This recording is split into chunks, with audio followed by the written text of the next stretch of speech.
एक तर आता लोकसभेच्या निवडणुका या मार्चमध्ये जाहीर होतील आणि देशामध्ये एका बाजूला एनडीए आघाडी, दुसऱ्या बाजूला इंडियाच्या नावाने असणारी अपोजिशनची आघाडी आहे. आणि यावेळेला आमची भूमिका अशी आहे की यावेळेला अबकी बार मोदी सरकार, अबकी बार 400 पार आणि इंडिया आघाडीच होणार आहे हा. तर अशा पद्धतीनं आमची अत्यंत चांगल्या पद्धतीची नियोजनबद्ध योजना आमची आहे. आणि नरेंद्र मोदी तिसऱ्यांदा या देशाचे पंतप्रधान होतील असा आम्हाला पूर्णपणे विश्वास आहे. जनता ज्यांच्या बाजूला असते त्यांना सत्ता मिळते. आतापर्यंत 70 वर्षापर्यंत काँग्रेस पक्षाला सत्ता नाही मिळाली, त्यांच्यासोबत जनता होती. यावेळेला जरी अपोजिशनचे नेते जरी आम्हाला किती विरोध करत असले तरी जनता आमच्या सोबत आहे असा आम्हाला विश्वास आहे. गेल्या 10 वर्षाच्या काळामध्ये या देशामध्ये अत्यंत चांगला विकास झालेला आहे. विकासाच्या दिशेने देश पुढे जातो आहे. अनेक नॅशनल हायवे जे आहेत ते अत्यंत चांगले झालेले आहेत. अनेक जे मोठे मोठे मार्ग आहेत ते झालेले आहेत.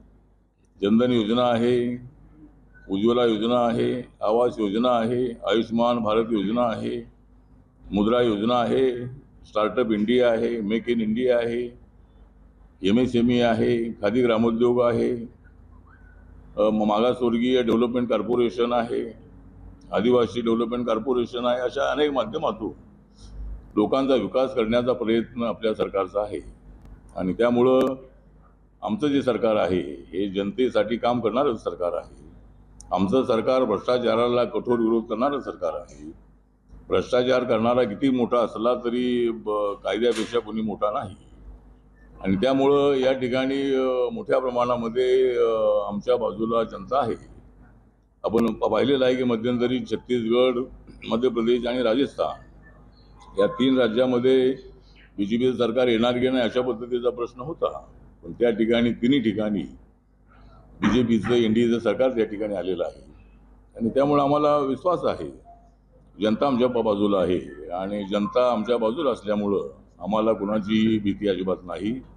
त्यामुळं आम्हाला नाही कुणाची भीती. त्यामुळं आमच्या हातामध्ये येणार आहे 2024ची सत्ता आमच्या हाती. त्यामुळं सत्ता आमच्या हातामध्ये येणार आहे. आणि दलित, आदिवासी, OBC, जनरल कॅटेगरी, दिव्यांगजन, महिला, युवा, गरीब, किसान या सर्वांना घेऊन आम्ही पुढे जाण्याचा प्रयत्न करतो आहोत. आणि त्यामुळं विरोधकांनी किती कांगावा केला तरी त्यांना एवढ्याला तेवढं यश मिळणार नाही. महाराष्ट्रामध्ये जी आमची महायुती आहे ही महायुती महाविकास आघाडीला हरवल्याशिवाय राहणार नाही. आम्हाला 40 ते 45 जागा मिळतील अशी आम्हाला अपेक्षा आहे. आणि त्या दिशेनं आमचं काम सुरू आहे. महाराष्ट्रामध्ये एकनाथ शिंदे, देवेंद्र फडणवीस, अजितदादा पवार यांचं जे सरकार आहे ते अत्यंत चांगल्या पद्धतीनं काम करत आहे. अनेक चांगले निर्णय होत आहेत. आणि त्यामुळं महाराष्ट्रातील जनता जी आहे ही आमच्या बाजूला राहील अशा पद्धतीचा आम्हाला विश्वास आहे. रिपब्लिकन पक्षाने महाराष्ट्रामध्ये आम्हाला 2 जागा मिळाव्यात अशा पद्धतीची मागणी सूचना केलेली आहे. ज्यावेळेला लोकसभेच्या संबंधामध्ये चर्चा होईल त्यावेळेला RPIला कोणत्या जागा सोडायच्या या संबंधामध्ये चर्चा होऊ शकेल. आणि त्यासाठी नक्कीच आमचा प्रयत्न सुरू आहे. शिर्डीमध्ये उभं राहण्याची माझी इच्छा असली तरी अजून काही निर्णय झाला नाही. मी एकदा 2009मध्ये हरलो होतो. त्यामुळे माझी इच्छा आहे.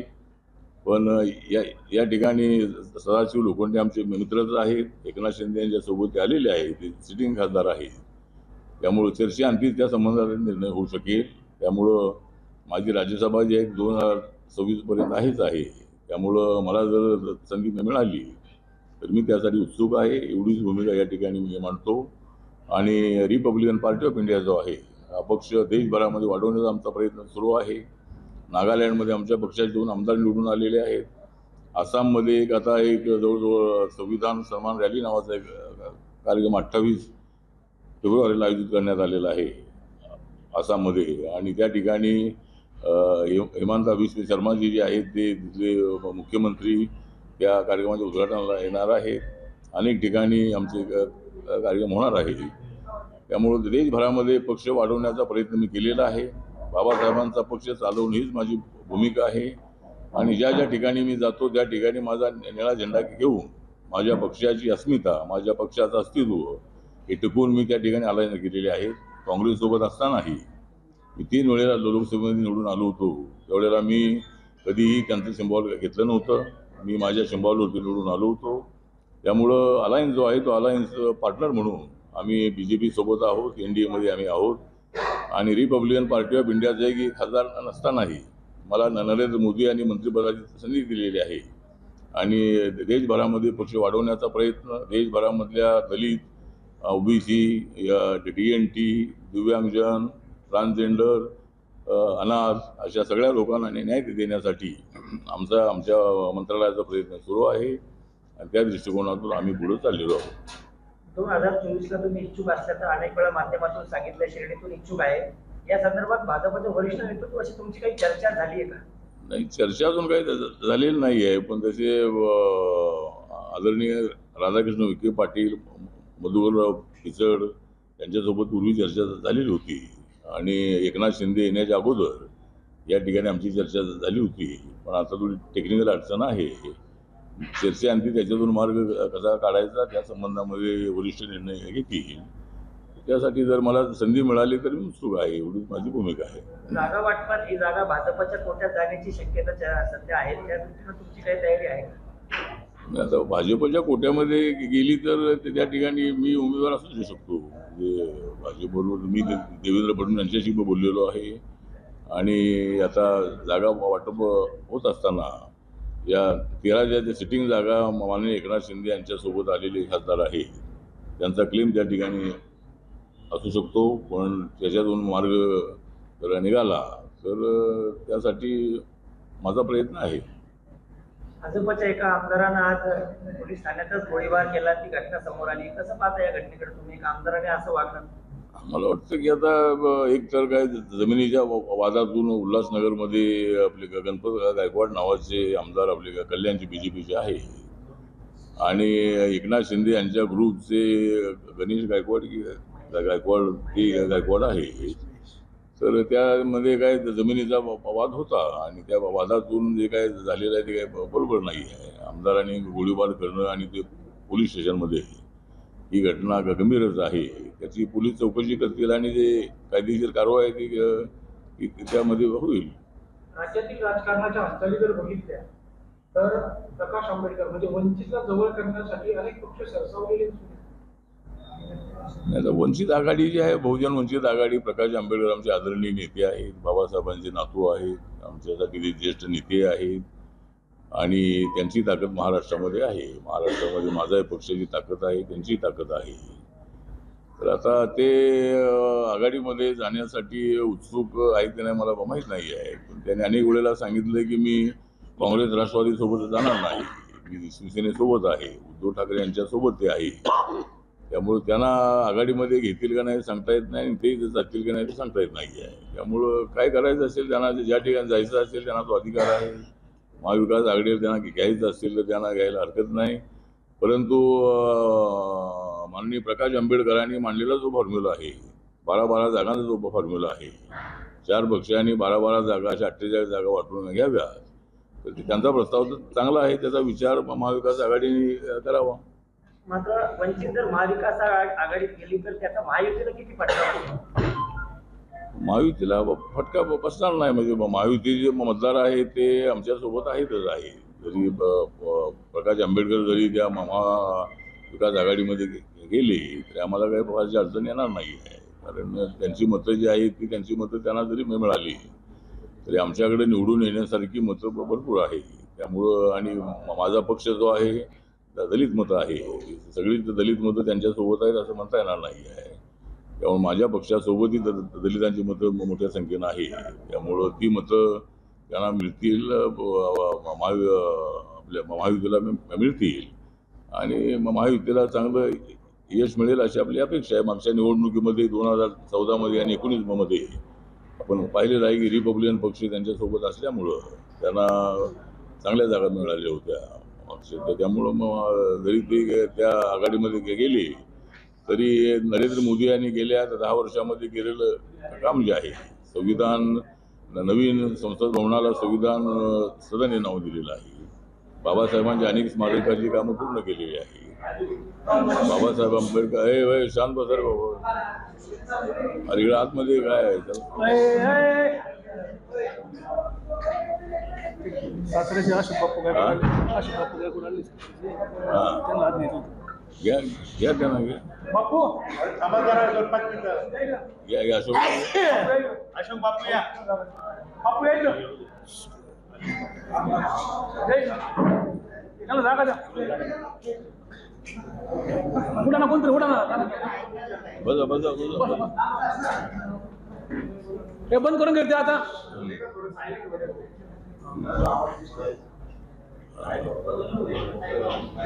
विचारा प्रकाश आंबेडकर म्हणाले की मी इंडिया आघाडीमध्ये हा?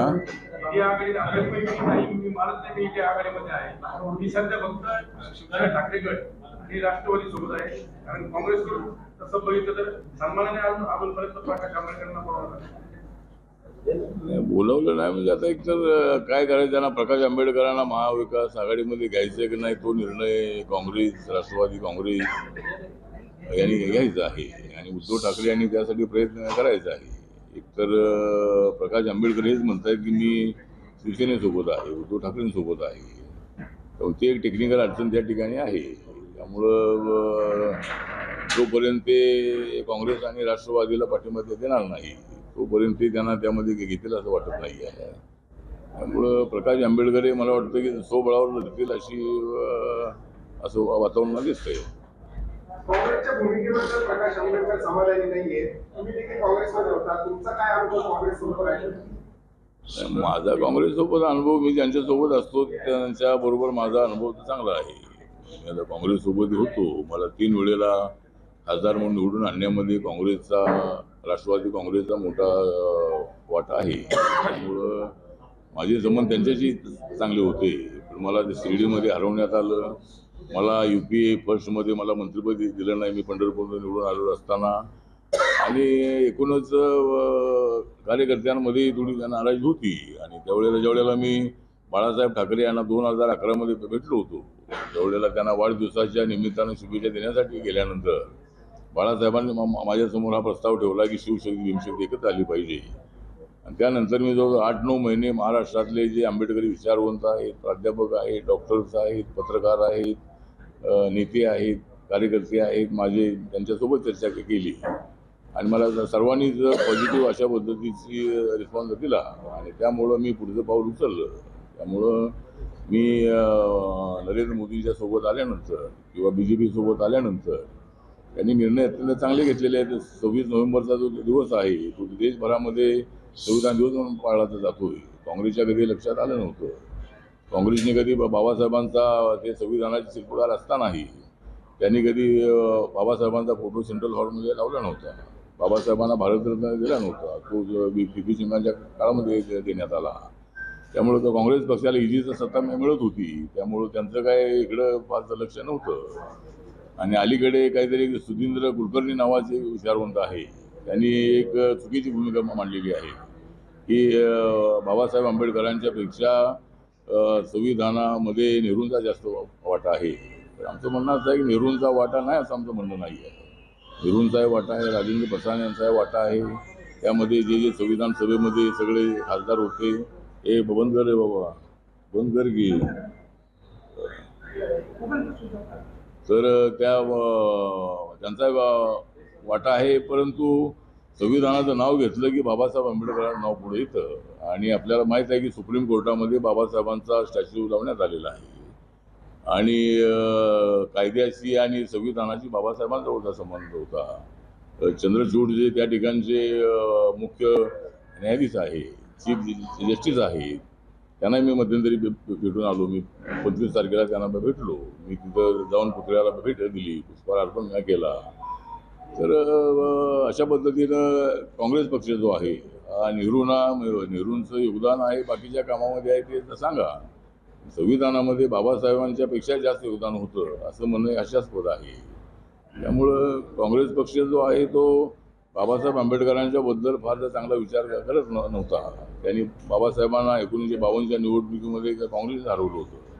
काजूरकर नावाच्या दलित नेत्याला पुढं करून तिथं बाबासाहेबांना हरवण्यात आलं होतं. भंडाऱ्यामध्ये 54मध्ये बाबासाहेबांना बोरकर नावाच्या महार समाजाच्या माणसाच्या वतीनं हरवण्यात आलं होतं. त्यामुळं काँग्रेस पक्षाची भूमिका बाबासाहेबांच्याबद्दल संशय आहे. त्यामुळं दलित जनतेला माझं आव्हान आहे की आज जरी का काँग्रेस पक्ष म्हणत असला की संविधान वगैरे संविधान बदललं जाणार आहे, संविधान बदललं जाणार आहे, संविधान बदलण्याची हिंमत कोणामध्ये नाही. संविधान बदलण्याचा विषयच येत नाही आहे.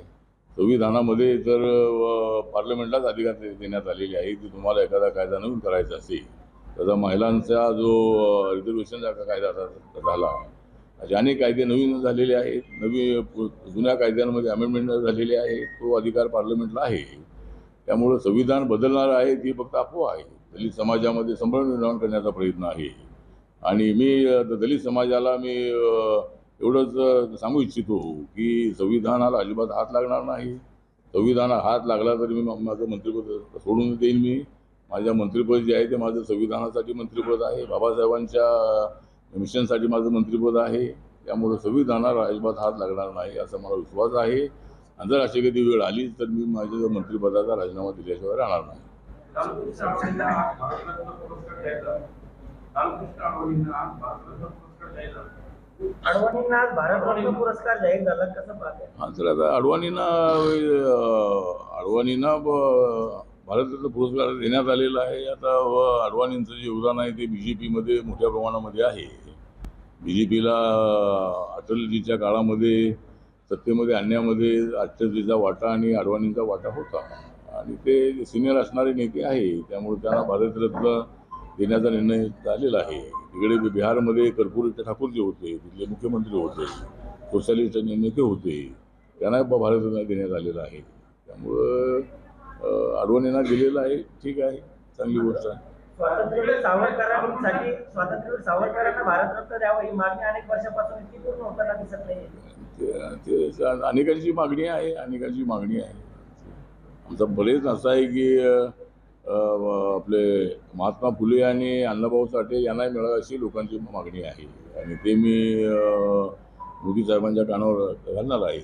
पुढच्या वर्षी तरी आमची सत्ता आल्यानंतर त्यांनाही भारतरत्न मिळावा बरोबर अशी आमची मागणी आहे. रामकृष्ण आंबेडकर जिनांच्या कबरीवर त्यांनी फुलवायले, त्यांना जिनांच्या कबरीवर ज्यांनी फुलवायले त्यांना भारतरत्न दिला जातो अशी टीका जी आहे ती प्रकाश आंबेडकर केली. ठीक आहे, टीका करण्याचा सगळ्यांना अधिकार आहे. कुठल्या ना कुठल्या मुद्द्यावरती जिना आहे तसे आपल्या देशामध्ये होते. सांगितलं नाही का आता काय सांगायला आपलं काय ऐकत नाही काय सांगितलं. तर आता जिना जे होते ते ज्यावेळेला युनायटेड इंडिया होता, स्वातंत्र्याच्या अगोदर पाकिस्तान बांगलादेश आपल्या इंडियामध्येच होता, भारतामध्येच होता. आता नंतर ज्यावेळेला जिनांची मागणी होती की ज्या ठिकाणी मुस्लिम पॉप्युलेशन मोठं आहे पाकिस्तानमध्ये, तर आम्हाला पाकिस्तान वेगळा द्या. तर आता तो त्यावेळेला देण्यात आला होता. आणि जिना हे तसे आपले इंडियामध्येच होते, इंडियाचे ते भारताचे ते खासदार होते, मंत्री होते. त्यामुळं तर त्यांनी कधी वाहिले असतील, ठीक आहे, त्यामध्ये मतभेद असू शकतात. पण एक मोठं मन करू, जरी अडवाणीजी हिंदू असले तरी मुस्लिम समाजाला सुद्धा त्या ठिकाणी न्याय द्यावा किंवा अशा भावनेने त्यांनी ती फुलं वाहिली असती. जसं आता राम मंदिराचा विषय जो आहे तो राम मंदिर आता 500 वर्षानंतर त्या ठिकाणी राम मंदिराची उभारणी झालेली आहे. आणि त्याचं निमंत्रण जे आहे ते आमच्या बौद्ध भिक्खूंना होतं, मुस्लिम मौलानांना होतं, शीख धर्मगुरूंना होतं, जैन धर्मगुरूंना होतं, ख्रिश्चन धर्मगुरूंना होतं. सगळ्या धर्माचे धर्मगुरू त्या ठिकाणी होते. आणि मलाही रिपब्लिकन पक्षाचा अध्यक्ष म्हणून मलाही निमंत्रण होतं. आणि मी त्या ठिकाणी गेलो. आता मी सगळ्या ठिकाणी फिरत असताना गावागावामध्ये मला अनेक वेळेला लोक मंदिरामध्ये घेऊन जातात. याचा अर्थ मी बौद्ध आहे म्हणजे मी लगेच हिंदू झालो असं अजिबात नाही आहे. हिंदू माणूस आमच्या बुद्ध विहारामध्ये आला म्हणजे लगेच तो बुद्ध झाला असं अजिबात नाही आहे. अनेक नेते बुद्ध मंदिराच्या उद्घाटनाला येतात, बाबासाहेबांच्या जयंतीला येतात, आम्ही शिवजयंतीला जातो. हाच बंधुभाव जो आहे तो बाबासाहेबांच्या संविधानाने शिकवलेला आहे, सर्व धर्मसमभाव. त्यामुळं त्या दृष्टिकोनातून मला असं वाटतं की देशाचं संविधान हे सर्वांसाठी आहे. या देशाचा जो नागरिक आहे त्याचं संरक्षण करण्याची जबाबदारी संविधानाने स्वीकारलेली आहे आणि सत्तेवर येणाऱ्यांनी सगळ्यांचं संरक्षण करण्याचं काम त्यांनी करणं अत्यंत आवश्यक आहे. त्यामुळं मला असं वाटतं की आणि हिंदू समाज हा आपल्या देशामध्ये पण मोठ्या प्रमाणामध्ये आहे. त्यामुळं असं सर्व धर्म समभाव मजबूत करणं ही आपल्याला नितांत आवश्यकता आहे. छत्रपती शिवाजी महाराजांचे वंशज आहे छत्रपती शाहू महाराज यांना राज्यसभेवर बिनविरोध पाठवा अशी मागणी संजय राऊतांनी केली आहे. मात्र मागच्या वेळी ज्यावेळेस संभाजीराजांचं नाव राज्यसभेसाठी चर्चेत होतं त्यावेळेस शिवबंधन बांधण्याची अट जी आहे ती शिवसेने ठाकरे गटाने घातली. मग आता ते छत्रपती शाहू महाराजांसाठी अशा प्रकारची मागणी करणं कितपत योग्य मागणी? मला वाटतं ती मागणी ही अत्यंत चुकीची मागणी आहे. जे आपल्या शाहू महाराजांना राज्यसभेवरती आलेचा मला आनंद आहे. त्यांच्याशी आमचे संबंध अत्यंत चांगले आहे आणि संभाजीराजेंना बीजेपीनेच राज्यसभेवर घेतलेलं होतं याची आठवण सुद्धा आम्ही संजय राऊतांना करून देतो.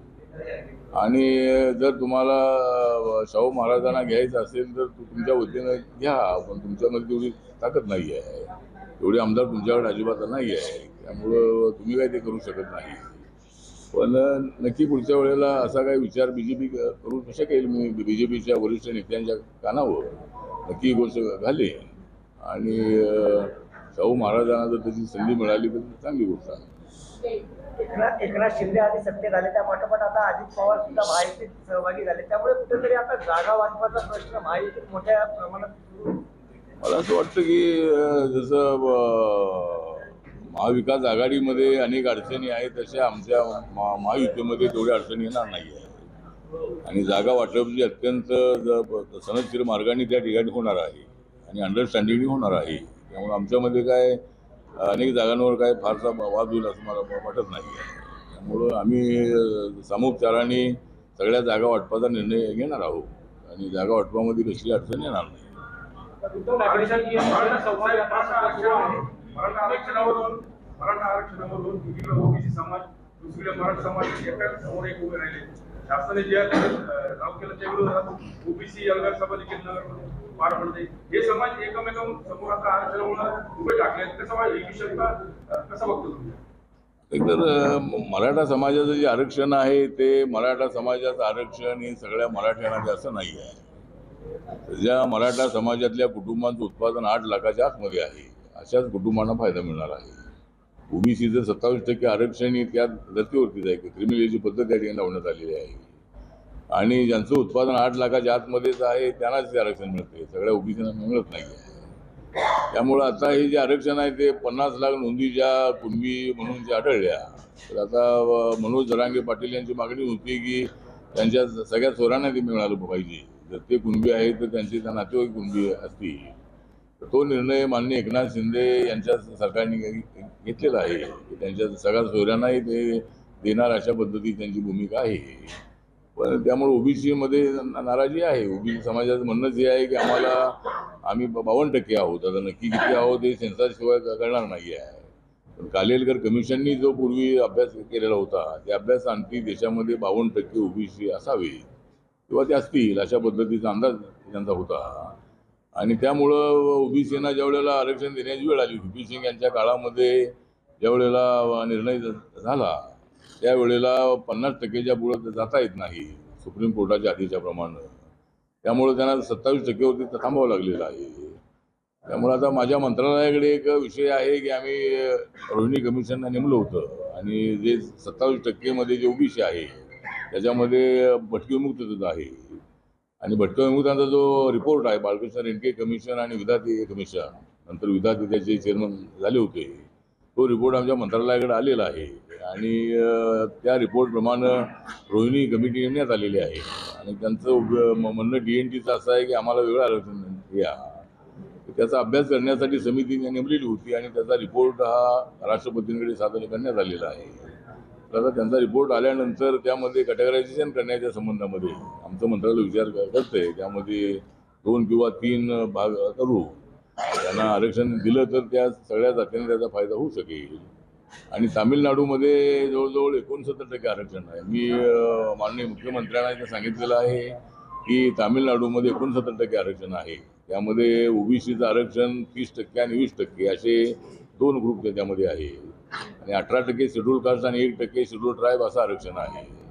त्यामुळं जसे दोन कॅटेगरी दोन ग्रुप त्या ठिकाणी करण्यात आलेले आहे, तसं मराठा समाजालाही जर ओबीसी म्हणून जर वेगळी कॅटेगरी केली तर सगळ्या मराठ्यांचा त्यामध्ये समावेश होऊ शकेल. आता फक्त 50 लाख आणि त्या नातेवाईकांनाच मिळण्याचा निर्णय झालेला आहे.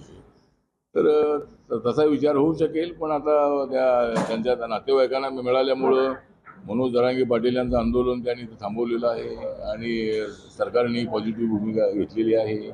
मराठा समाजाला न्याय देण्याचा प्रयत्न झालेला आहे. आता ओबीसी नाराज आहेत, पण त्यांना समजावून सांगू आम्ही. उद्धव ठाकरेंचा जनसंवाद यात्रा सुरू आहे, यामध्ये घराणेशाही हा मुद्दा उत्पन्न करतो.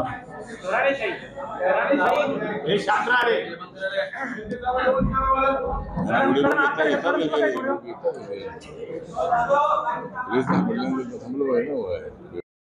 उद्धव ठाकरे कोकणच्या दौऱ्यावर आहेत आणि या दौऱ्यामध्ये त्यांनी घराणेशाहीवर टीका केली आहे. माझ्या घराण्यावर घराणेशाहीवर टीका केली जाते, मात्र शेतकऱ्यांच्या घरात घराणेशाही आहे. भाजपमध्ये अनेक लोक आहेत त्यांच्या घरात घराणेशाही आहे. मग घराणेशाही माझी का आवडत नाही, मला वाटतं उद्धव ठाकरे यांनी अशी टीका करणं योग्य नाही आहे. घराणेशाहीवर टीका करताना त्यांनी आपल्या मुलालाही त्यांनी मंत्रिमंडळामध्ये घेतलं होतं, ते मुख्यमंत्री असताना, हे त्यांनी लक्षात ठेवलं पाहिजे. त्यामुळं घराणेशाहीचा अशा पद्धतीचा आरोप करण्याचा त्यांना करतायत आरोप ठीक आहे, पण त्यांचा मुलगाही याच्यामध्ये मंत्रिमंडळामध्ये होता. त्यामुळं घराणेशाहीचा विषय नाही आहे. ज्या ज्या ठिकाणी निवडून येण्याची जी मेरिट आहे, कोण त्या ठिकाणी निवडून येऊ शकतो, त्या ठिकाणी अशा पद्धतीने काही तिकीटं दिली तर जातात. त्यामुळं मला असं वाटतं की बाकी या लोकांवर घराणेशाहीचा आरोप करणं योग्य नाही, असा सल्ला त्यांना आमचा आहे. नितीश कुमार भाजपला सोडून गेले होते, ते पुन्हा भाजप बरोबर आले. उद्धव ठाकरे सुद्धा सोडून गेले. ते जर उद्या येण्याची इच्छा असेल तर तुम्ही मध्यस्थी करा. नाही, उद्धव ठाकरे आले तर त्यांचं तर स्वागतच आहे. म्हणजे आम्ही तर त्यांना जर सोडलं नव्हतं, त्याने आम्हाला सोडलेलं आहे. उद्धवजींनी आमच्यासोबत राहून सरकारमध्ये त्यांनी सुरुवातीला म्हणजे मॅन्डेट असाच होता, 105 जागा, 103 जागा बीजेपीच्या, 2 जागा त्यामध्ये RPIच्या आहेत, त्या कमळावर आल्या होत्या. परंतु 2 जागा 5 जागा आम्हाला त्या दिल्या होत्या आणि आमचं सिम्बॉल नसल्यामुळं आम्ही कमळ घेऊन लढलो होतो. त्यामध्ये 2 जागा RPIच्या आहेत आणि उद्धव ठाकरे यांच्या जागा 56 होत्या. तर त्याच्यामधल्या 40 लोक जे आहेत ते आता एकनाथ शिंदेसोबत आलेले आहेत. त्यामुळं जर उद्धवजींनी जायलाच नको होतं, नितीश कुमारांनी जायलाच नको होतं, पण ते पुन्हा आलेले आहे आणि येणाऱ्यांचं स्वागत आहे. आमचे दरवाजे उघडे आहे. त्यामुळे उद्धवजी जर आले तर नक्की त्यांचं तर स्वागत आहे आणि त्यांनी एकट्याने राहून काही उपयोग नाही. सगळे आमदार इकडे आलेले आहेत. त्यामुळे त्यांनी आमदारांसोबत त्यांनी यायला पाहिजे होतं, परंतु ते काय आले नाही आहे. पण ते आज नाही तर उद्या ते नक्की येतील, कारण काँग्रेस आणि राष्ट्रवादीला कंटाळू उद्धव ठाकरे नक्की त्यांना सोडतील असा मला विश्वास आहे. ABP माझा, उघडा डोळे बघा नीट.